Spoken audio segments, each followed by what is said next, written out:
So we thought about, why can't we run a Lipo battery? Well, there's issues with Lipo batteries or any battery, any rechargeable battery working at high altitudes with very low temperatures. So we're going to do some tests in a minute to show you where the Lipo battery works and where it doesn't work. So let's see what the tests show. We're going to hook this thing up and we're going to test it at various temperatures versus altitudes and so forth. Starting with our test. I don't know what the results are going to be, but we need to do this because we got some flights coming up soon. So here are our batteries, and here's a scenario we're going to be working with here. We're going to do a Lipo test under extreme temperatures. The red box is just a temperature control box that we're going to put the batteries in. We're going to put one Lipo battery in here that's completely discharged. We're going to drop another Lipo in here that's completely charged. And we're going to put a temperature probe in between the two batteries. And then we're going to lay some dry ice in on top of that. And that's going to slowly bring the temperature down to about a minus 70 degrees. Now, the specs for any Lipo battery from the manufacturers for like a 3.7 volt Lipo, they say you can charge it from 0 to 45 centigrade. 0 is 32, so they're saying, you know, don't count on charging it below 32 degrees. Also, for the battery to be useful, they're saying the discharge of that battery operates, basically their specs are minus 20 to 60 degrees centigrade or Celsius. Minus 20 is a minus 4 Fahrenheit. So it looks like it'll discharge at a lower temperature down to minus 4 Fahrenheit, but it might not charge back up if it's below 32. So what we've done here, basically on our discharge test, we're going to take an amp meter and we're going to put an amp meter in series with our load. Since our tracker draws about 50 milliamps, we're going to put approximately a 50 milliamp load on here. It's just a resistor. It's a half ohm resistor, and we connect it, you know, to an amp meter. That way, as we're discharging from the battery into the resistor, we can read the current, and it should be around 50 milliamps. If the temperature goes down too low, and if we start seeing the current dropping off, we know that the battery is not functioning. We'll also put a voltmeter across that Lipo on the discharge test. Over on the charge test, this Lipo is completely run down. It's not charged, no charge in it at all. Got a voltmeter across it, and we're going to put an amp meter in series with the charge current right here. Now I'm going to use my lab power supply. And we're going to put out 4.2 volts into that battery because that's the maximum that battery should take. I've got some altitudes here and approximate temperatures. For instance, we're looking here at the charge rate of 0 to 45. Okay, so 0. Okay, at 1 degree Celsius, that's about 13,700 feet. 34 degrees. But once we go 5,000 feet higher, we're to minus 8 already, minus 8 degrees Celsius. So that's out of the specs for it to charge. So it may not charge at all. And then you can see as we go higher and higher, it gets worse and worse. Minus 17 at 30,000, we're at minus 34, 33,000, we're to minus 40, and so forth. And when we get up to 44,300, where we fly our SBS balloons, the temperature is going to be probably a minus 64, maybe even a minus 70, and that's 83 degrees Fahrenheit below 0. And I think our dry ice is going to bring us down to a minus 70. So we're gonna build this box up, put the batteries in. We're going to put the batteries in. We're going to put the sensor in. We're going to put the ice in, and we're going to start recording. We're going to start recording the temperature. We're going to start watching the temperature to see what the charge is and what the discharge is. So, okay, so what I've done here is we've built up a small little styrofoam type box. Bought this at Lowe's. This stuff's really expensive. I think I paid about 15 bucks for a sheet of this. Must have some great R value to it. But anyway, so here's the box, and we're going to put our batteries in here, our temperature probe in here, the dry ice in here, close it up, and then we're going to connect these meters over here on it so we can see what's going on here. So we're going to take the discharge battery. These are 100 milliamp batteries. That's the discharge battery. I'm just going to kind of lay it in here like that for now. And I'm going to take the completely charged battery, and we're just going to kind of lay it in there like that. Okay. And then I've got a fluke meter here that I've got a temperature probe on. This fluke multimeter will actually read temperature. So we're going to take this and we're going to put this probe inside. So we're going to put it inside the box here, and we're going to put it between the two batteries. Let's see if we can do this. Get a little piece of tape here. Let's see if I can just put a little piece of tape here to hold everything in place. All right. Between them. Kind of like that right there. That's good. All right. So you can see. So you can see we've got our two batteries in here. We've got our temperature probe right in the center, so we're going to be able to measure pretty accurately the temperature there. Now, the dry ice is a -70, so we did a test earlier a few months ago, and we actually laid the battery on the dry ice. The problem with that is it freezes the battery instantly.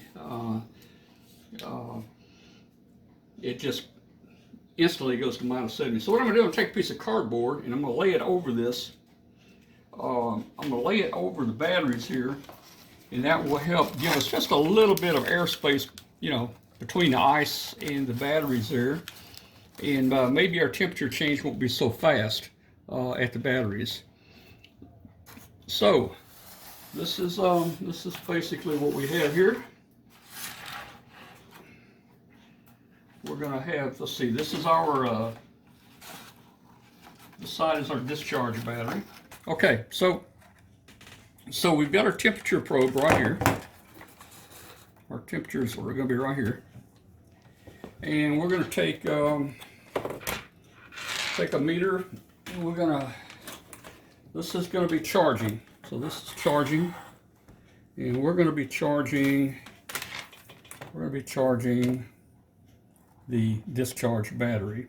So I'm going to put the meter across that battery. There's our temperature. This is our battery voltage right here of our charging battery. Charging current. We're gonna use this little meter here for charging current. So let's connect it up. Let's see how I want to do this. We're going to take this little amp meter. We're going to measure the charging current going into the discharge battery. On the lab power supply, I've got it set for 4.2 volts. Okay, so all right, we've got the charging side hooked up. Let's hook up the side for discharging, and we'll watch it. So this is going to be. This is our volts for our discharging battery. And if you notice, that battery is showing 3.8 volts right now.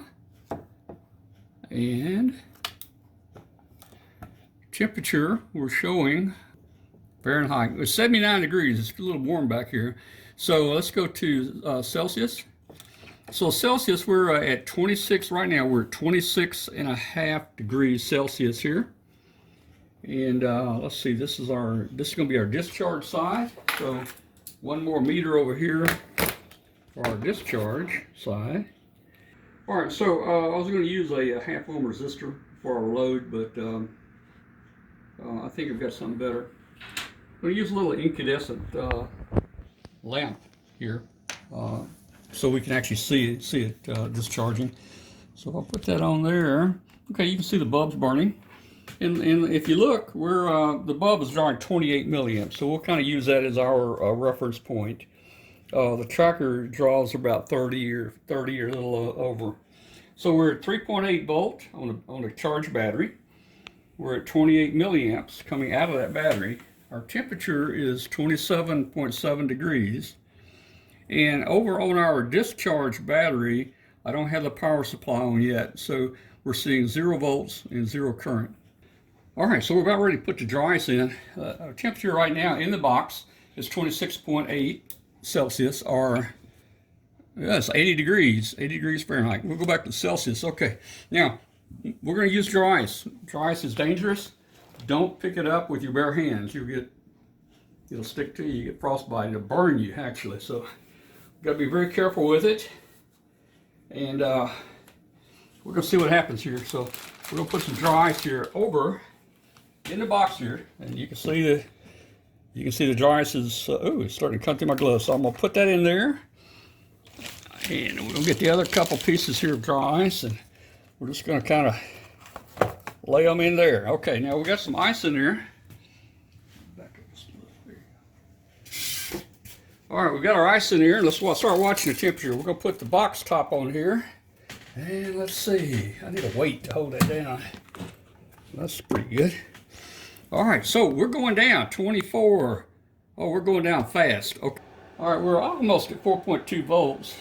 All right, so temperature went down pretty fast. We're at -9 already. Now, as we can see, the light bulb is still burning here. We're doing 27 mils. That's pretty close. On our charge side, we're doing 102 mils. I'm going to crank it back just a little bit. I'll try to get it about 50 mils. That's good right there. Okay, so our temperature is at a -13. Let me write these numbers down here. I'll try to record these as quickly as I can here. Okay, at a -13, our voltage is 3.9 at 51. And over here we got 3.72, 0.72, and 27 milliamps. I'll try to put all this over on the chart here in just a few minutes. All right, we're at a -17 degrees now. A -17 degrees says we're at 23,000 feet. Now, at 23,000 feet, this would still be working. We're at a -18. We're still getting good battery output.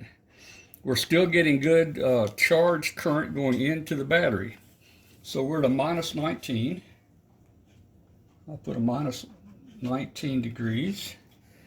3.95, 38, and over here we have 3.65 at 27 milliamps. Okay. It's going down so fast, I'm going to have to translate these over too, or transpose them over. All right, so let's do this. Let's see if I can just open that up a little bit. That might adjust the temperature a little bit. It may slow it down a little bit. I think it has. So if we look at all our meters here, we can see our temperature is down to -24 right now. That would be somewhere between 23 and 30,000 feet. We're at -25 degrees. Our battery is functioning. It's putting out current. Our little light bulb right here, our little incandescent bulb, is drawing 26 milliamps. I think it was drawing 28 when I put it on there, so that's good. And then over on the charging side, it looks like our charge may be slowing down because, and I'm not sure why. I need to look at this. We're at 27 degrees, -27, 3.95, and we're charging at 21 milliamps. That's not a major concern right now. Let me see if I can get that up a little. Okay. I'm going to go up to 4.2. All right, I'm using a different power supply instead of the lab supply here. So we're at 36 milliamps, which is good. So at a minus 30 Celsius, minus 30, we are still charging 4.19 at 32. We're charging at 32 milliamps, and we're still putting out 26 mils to our load over there. We're at 3.43, and we're discharging at 26 milliamps. So that discharge has not changed much at all. Now, the specs up here say discharge minus 20 is their limit, according to their specs. And we are already at a minus 32. So we're going down below the specs of the batteries right now. So we're at a minus 32, minus 33. We're at 4.19 and 23.9. And we're at 3.3 volts, 3.37, and we're still outputting at 25 milliamps. The discharge has not really changed that much at all. Now, right now I'm only putting like 4.19 volts in. At 4.25, our charging is getting slower. We're actually getting some charging here, but it's slowing down. It's going to take us a lot longer to charge a battery. So right now we're at 36 degrees, minus 36. We're at 425, and we're at 12.5. And on the voltage side, on the discharging, we're at 3.11 at 24 mils. So right now we're at 37, minus 37. If we look at our chart here, minus 37 is going to put us over 30,000 feet. So this battery should output, it should give current. But right now, and the current is looking good. It hadn't changed very much at all. It should put out current even at 37. It should put out current at 31,000, 32,000 feet right now. Our charge current is starting to get pretty bad here. Charge current is getting bad. We're at 38 degrees, minus 38. Charge is at, look at that, 6 milliamps. 6 milliamps. Where we're down here, we got 2.8 at 23. Okay, so right now we're seeing at 38, 39, minus 39 degrees, we're starting to lose our charging capability here. So 39 degrees, minus 39, we are at, minus 39, we're at 33,000 feet. So it looks like charging is going to be pretty much a no-no. It looks like charging may not work very well at 33,000 feet. That's becoming our limit right now. I'm going to put 33,000 feet there. We're down to 3.5 mils. The battery is starting to shut down on the charge side. We're still reading 4.2 volts. At least that's what our charger is putting out. I'm going to turn the lab supply off and see what that voltage really is. It's probably not going to be anything. All right, I turned it off, and you can see the battery's going to go down very quickly. So I'm going to turn it back on. All right, we're at 425. Okay. So, yeah, minus 40. At a minus 40 C, 4.25 volts, and 2 milliamps. Now, to charge a 100 milliamp battery at 2 milliamps, 2 and 100, it'll go 50, right? It'll take 50 hours to charge that battery at 2 milliamps. So we've proven here that we basically have hit the point of charge where, if you look here, you can see charge is going to go down, down, down. We're minus 42 degrees Celsius, 4.25, but we're down at 1 milliamp. Also, it looks like to me we've lost. Look here, we've lost our battery on this side. Our light's not glowing. We've got 5 or 6 milliamps here.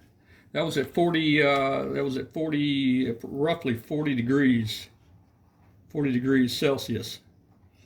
So it looks like 40 degrees Celsius is about our max here. And let's see, voltage 0 and basically 0 milliamps. Okay, so 40 Celsius is just about our top limit on a Lipo battery. We're at 43. Basically, we're not charging. We're at 43, minus 43 Celsius. We're not putting any current out at all on this. So let's do this. Let's remove the ice.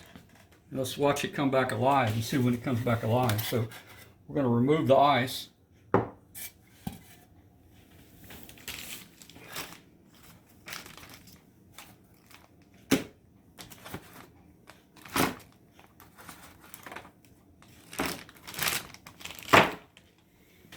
All right, so we're starting to come up a little bit. Look, on a discharge, you can see, well, you can see it's trying.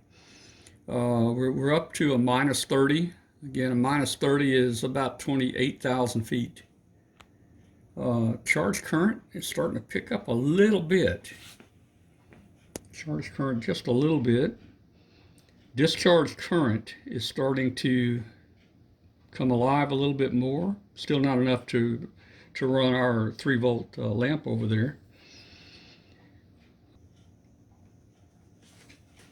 Okay, so I think we've done a pretty good experiment here. All right, so we're back to normal here. Our charge rate is really good. Voltage is good on the battery. Discharge current's good. We're up to 3.6. That's normal for a Lipo, a 3.7 volt Lipo. And we were at basically 0 degrees Celsius. 0 degrees Celsius is 32 Fahrenheit. And here it is again. 0 Celsius is 32 Fahrenheit. Now, so what does this mean? Well, it looks like the battery is not going to function very well above 32 or 33,000 feet. It looks like the battery shuts down above 32,000 feet. So probably won't get anything good out of it at that point. I was hoping to use the battery in place of the supercapacitor. And what the supercapacitor does on your tracker is, let's say we're not running a battery, and you got your solar panel. If that solar panel is tilting in the sun, 1 minute you can have voltage, another second you may not have any voltage. And if you don't have a supercapacitor in there, the voltage on the tracker is going to go from 3 volts down to 0. And that's not good to go to 0. It's going to reset on you, and the processor will have to crank back up. So we were hoping not to have to use a supercapacitor. A supercapacitor charges up. That 5-volt solar panel charges it. And then even if the solar panel tilts, the supercapacitor has enough heavy charge in it that it just continues putting the current out. But it won't do that for about maybe 10 seconds, 20 seconds, 30 seconds at the most until it runs down. So it's real good on a high current burst, but it's not like a battery. So we were hoping, and a supercapacitor is going to weigh about 2.2 grams or 2.4 grams, whereas this little 100 milliamp battery only weighs in at 1 gram. It weighed 1 gram. So that was going to lighten our load. And we were hoping that the Lipo battery would function in the place of a supercapacitor. In other words, it would charge a little bit, and if we needed a little boost, we could get that if the solar panels weren't quite putting out enough voltage. Above 33,000 feet, I don't know if we're going to get any benefit at all. So it's making me question now whether or not I need to put a supercapacitor on these for the higher altitudes. Although we'll keep testing and see. So just a quick review here real quick. Our Lipo test at extreme temperatures. We took it all the way down to 45,000 feet. We saw where it stopped working, and this is our control box, temperature probe again, and we metered a discharge battery and a charge battery. So it looks like to me that it worked. Of course, it charges here, it charge and discharge. At ground level, at 1 centigrade, it works. At 18, we were still working. At 23, I think at 23, that was minus 17. We went down to minus 36, actually. We went down to right here before it stopped working. So we're working there, we're working there. And this is where we start running into problems right here. Ooh, that's cold. I laid my arm on the dry ice here, and it kind of burned me there. This is where we start running into some problems in this area of 33,000 feet at minus 40. So, you know, I think the battery, this is just their, I guess, their guaranteed specifications. I think we're able to take it down a little bit lower than this on both the charge and discharge, but at some point there. Now, let me just say this: if we're flying some of the inexpensive Chinese balloons, the $4 Chinese balloons, they're going to fly at about 32,000 feet. So the Lipo battery would work very well on them at 32,000 feet. A Lipo battery is 1 gram versus 2.4 grams, so it would lighten our load, and it would actually work as a supercapacitor. It looks like from about 33,000 feet down. So that's it. We'll keep you informed of any new developments we find, and we're excited about our next balloon launch. And boy, I don't know, we may put a super cap on there.